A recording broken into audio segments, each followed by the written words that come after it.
அகிலத்தின் அன்பான சொந்தங்களுக்கு இனிய வணக்கம். இன்றைய உலகின் முக்கிய செய்திகளோடு இணைந்திருக்கின்றீர்கள். சவுதி கத்தார் பயணங்களை முடித்துக்கொண்டு அமெரிக்க ஜனாதிபதி ட்ரம்ப் துபாய்க்கு விஜயம் செய்திருப்பதாக செய்திகள் வெளியாக உள்ளது.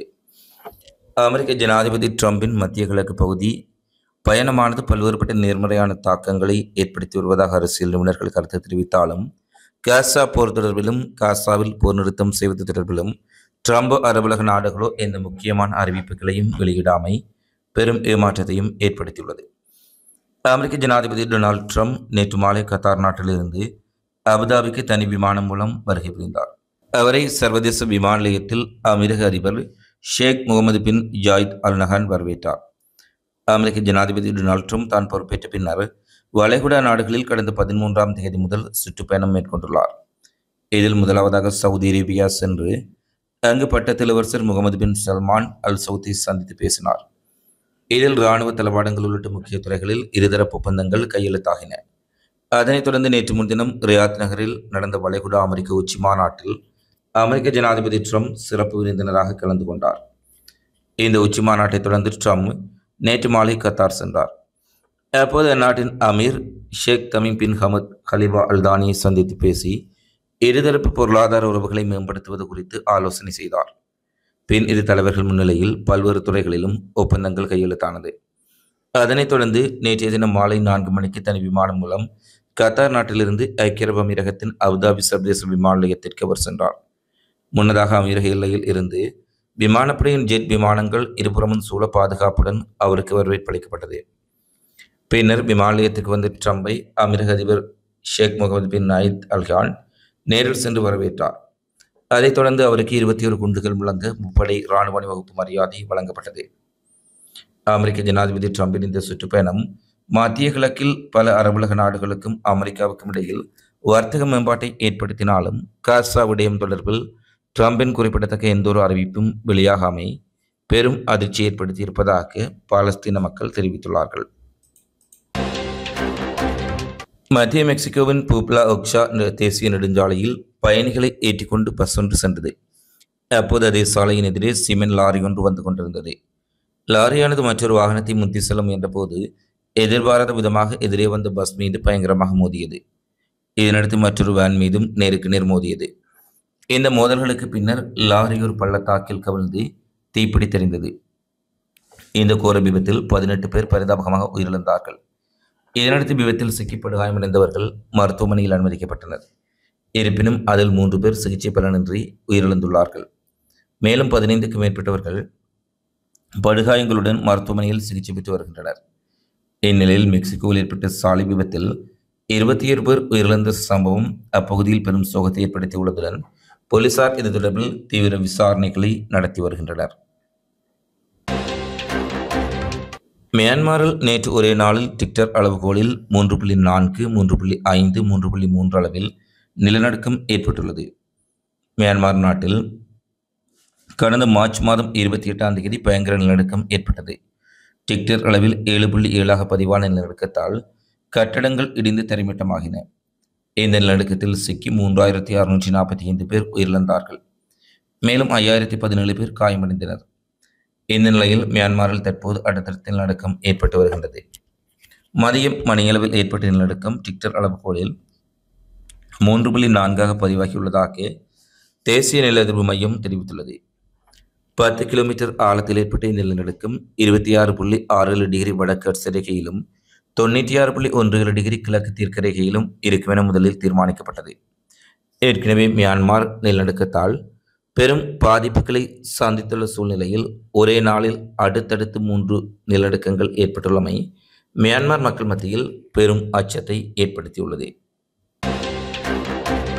தெற்கு காசாவின் கான்யூனிஸ் நகரத்தின் மீது இஸ்ரேல் நடத்திய கொடூரமான வான்வெளி தாக்குதலில் 65க்கும் மேற்பட்ட மக்கள் கொல்லப்பட்டுள்ளார்கள். புதன்கிழமை இரவு நகரில் நடத்தப்பட்ட வான்வெளி தாக்குதலில் பலியான ஏராளமான உடல்கள் நகரின் நாசர் மருத்துவமனையில் உள்ள சவக்கிடங்குக்கு கொண்டு செல்லப்பட்டுள்ளதாகவும், கான்யூனிஸில் இருக்கக்கூடிய மக்கள் மிகப்பெரிய அளவில் பாதிக்கப்பட்டுள்ளதாக சர்வதேச நிறுவனங்கள் தெரிவித்துள்ளார்கள். இந்த தாக்குதலில் பலரின் உடல்கள் துண்டு துண்டுகளாக சிதையுண்டதாகவும், சிலரின் உடல்கள் பைகளில் அடைத்து கொண்டு வரப்பட்டிருந்ததாகவும் மருத்துவமனை தகவல்கள் உறுதிப்படுத்தியுள்ளன. வடக்கு மற்றும் தெற்கு காசாவில் தொடர்ந்து 2வது நாளாக இஸ்ரேல் நடத்தி வரும் வான்வழி தாக்குதலில் 24 குழந்தைகள் உட்பட மொத்தம் 70 பேர் கொல்லப்பட்டுள்ளார்கள். அமெரிக்க அதிபர் டொனால்ட் ட்ரம்ப் மத்திய கிழக்கு வளைகுடா நாடுகளுக்கு சென்று அங்கு மிக பெரும் வர்த்தக ஒப்பந்தங்களை செய்து கொண்டிருக்கும் இந்த சூழ்நிலையில் அவர் இஸ்ரேலுக்கு வருகை தரவில்லை என்பதும் குறிப்பிடத்தக்கது. இந்த சூழ்நிலையில் ட்ரம்ப் மத்திய கிழக்கில் இருக்கும் போதே இஸ்ரேல் கொடூரமான வான்வழி தாக்குதல்களை நடத்தி வருகின்றமை குறிப்பிடத்தக்கது. அமெரிக்காவில் இந்தியர் உட்பட 4 பேர் மலையேற்றத்தில் ஈடுபட்ட போது தவறு 200 அடி பள்ளத்தில் விழுந்துள்ளார்கள். அமெரிக்காவின் சியாட்டி நகரை சேர்ந்த விஷ்ணு இரிகெட்டி இந்திய வம்சாவளியான இவர் மலையேற்றம் செய்வதில் பெரும் ஆர்வம் கொண்டவர். இந்நிலையில் தன்னுடைய நண்பர்களான டிம் குஜென், அலெக்சாண்டர் மெர்டினோ மற்றும் ஆண்டன் செலிக் ஆகியோரை அழைத்துக் கொண்டு மலையேற்றத்திற்கு சென்றுள்ளார்.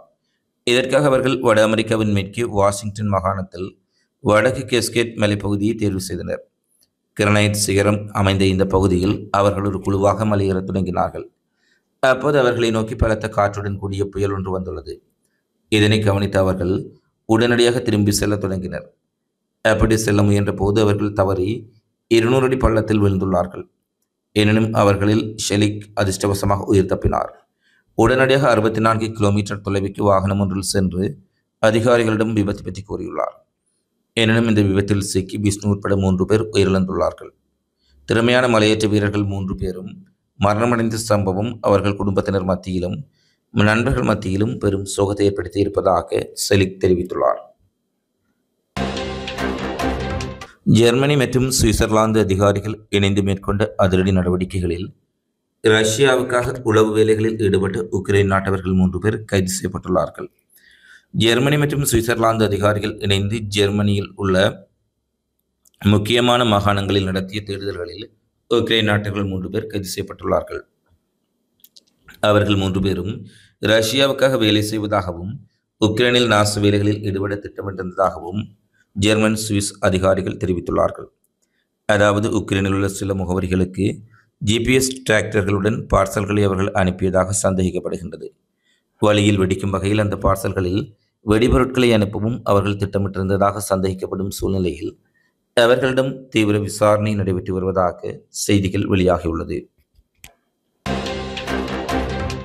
மே மாதத்தின் முதல் வாரத்தில் கேட்ஸ் நடவடிக்கையின் ஒரு பகுதியாக இஸ்ரேலிய துருப்புக்களுடன் அல்-கசாம் படைப்பிரிவு கடுமையாக மோதியதாகவும் இதில் இஸ்ரேல் இராணுவத்துக்கு ஏற்பட்ட சேதங்கள் குறித்து ஹமாஸ் படைப்பிரிவு தற்போது புதிய வீடியோ பதிவு ஒன்றை வெளியிட்டுள்ளார்கள். அல்-கசாம் படைப்பிரிவு வெளியிட்டுள்ள இந்த வீடியோ பதிவில் லயன்ஸ் ஆஃப் அல் முந்தார் நடவடிக்கையின் ஒரு பகுதியாக இது நடைபெற்றதாக குறிப்பிட்டுள்ளார்கள். புதிய வீடியோ பதிவில் ஹமாஸ் போராளிகள் இஸ்ரேலிய கவச ஜீப்புகள், மெர்காவா டேங்கிகள் மற்றும் இஸ்ரேலிய பொறியியல் படையை வெடிக்கை செய்வதை காட்டும் வீடியோ பதிவுகள் வெளியாக இருப்பதுடன் ஹமாஸ் தாக்குதலில் இஸ்ரேல் இராணுவத்தின் மெர்காவா டேங்கிகள் வெடித்து சிதறக்கூடிய காட்சிகளும் பதிவாகியுள்ளன. இந்த நடவடிக்கையில் 2 இஸ்ரேல் இராணுவத்தினர் கொல்லப்பட்டதுடன் 6 பேர் வரை காயப்படுத்தப்பட்டிருப்பதாக அல்-கசாம் படைப்பிரிவு தெரிவித்துள்ளது. தொடர்ச்சியாக இனப்படுகொலையில் ஈடுபடும் இஸ்ரேலுக்கு ஆயுதங்களை விற்பனை செய்யக்கூடாது என தெரிவித்து இங்கிலாந்து நீதிமன்றத்தில் தொடரப்பட்ட வழக்கில் தற்போது இஸ்ரேல் ஆயுத விற்பனை தொடர்பான மனுவை விசாரணைக்கு எடுத்துக்கொள்ளுமாறு இங்கிலாந்தினுடைய உயர்நீதிமன்றம் அறிவுறுத்தியுள்ளது. காசாவில் போருக்கு மத்தியில் இஸ்ரேலுக்கு போர் விமான பாகங்களை அரசாங்கம் ஏற்றுமதி செய்வதை தடுக்க கோரி பாலஸ்தீன உரிமைகள் குழுவான அல்-ஹக் தாக்கல் செய்த மனுவில் லண்டனில் உள்ள உயர்நீதிமன்றம் 4 நாட்கள் விசாரணையை தொடங்குவதாக அறிவித்துள்ளது. இந்த வழக்கை அம்னஸ்டி இன்டர்நேஷனல், ஆக்ஸ்பாம் மற்றும் பிற உரிமைகள் குழுக்களும் ஆதரிக்கின்றன. காசா மற்றும் ஆக்கிரமிக்கப்பட்ட மேற்கு கரையில் இஸ்ரேல் லாக்ஹீட் மார்ட்டின் F-35 போர் விமானங்களை பேரழிவு விளைவுகளுக்கு பயன்படுத்தியுள்ளது. மேலும் இஸ்ரேலுக்கு முக்கிய பாகங்களை ஏற்றுமதி செய்ய அனுமதிப்பதன் மூலம் இனப்படுகொலையை தடுக்கும் அதன் சட்டபூர்வ கடமையை பிரிட்டன் நிலைநிறுத்த தவறிவிட்டதாகவும் அம்னஸ்டியினுடைய யூகே தலைவர் குற்றம் சாட்டியிருப்பதுடன் இனப்படுகொலை செய்யும் இஸ்ரேலுக்கு யாரும் ஆயுத விநியோகத்தை மேற்கொள்ளக்கூடாது என நீதிமன்றம் உத்தரவு பிறப்பிக்கும் என தாம் எதிர்பார்ப்பதாக மேலும் தெரிவித்துள்ளார். இத்துடன் உலகின் இன்றைய முக்கிய செய்திகள் நிறைவடைகின்றன. தொடர்ந்தும் உலக செய்திகளை உடனுக்குடன் அறிந்து கொள்ள அகிலத்தோடு இணைந்திருங்கள். இந்த காலைப்பதிவு தொடர்பிலான உங்களது மதிப்பான கருத்துக்களை தவறாமல் கமெண்ட்ஸில் பதிவிடுங்கள். மீண்டும் அடுத்த காணொளியில் சந்திப்போம்.